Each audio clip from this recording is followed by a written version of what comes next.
Yaxın oturun əziz izləyicilər, dostlar və eləcə də əziz xalqım.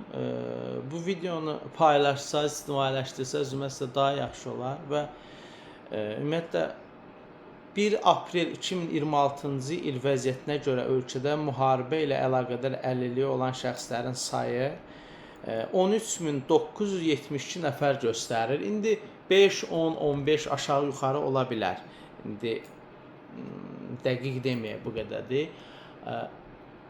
Və çox deyil. Mən xahiş edərdim icra hakimiyyətliyindən, bilmirəm kimlərdənsə, kimlərə ki sözüm çatır, müharibə əlillərinin işlə təmin olunması bildiyimiz qazilərin müşkül məsələdir.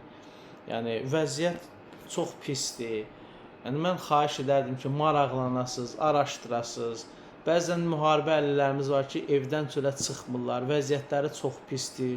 Amma elə bir döyüş yolları var ki, danışsa dəhşətə gələrsiniz. Və mən xahiş edirəm, yəni əsasən niyə rayon üzrə, şəhərlər üzrə icra hakimiyyətindən xahiş edirəm, orada belə bir şöbə var da, yəni həmin şəxslərlə maraqlanır, məşğul olur bəzi məsələ ilə bağlı. Yəni xahiş edərdim ki, özünüzü əziyyətə salın, maraqlanın, eləyin, yol göstərin, istiqamət verin, iş verin. Hər rayon şəhər üzrə bölüşdüksə, elə rayon var ki, ora 20 nəfər düşür, elə rayon var ki, ora 500 nəfər düşür.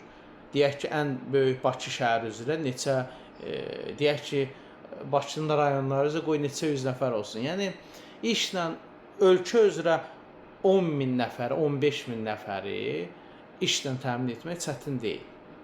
Bizim qazilərimiz. Yəni, mən xahiş edirəm aidiyyatı üzrə bu məsələyə diqqətlə yanaşın. Çox xahiş edirəm.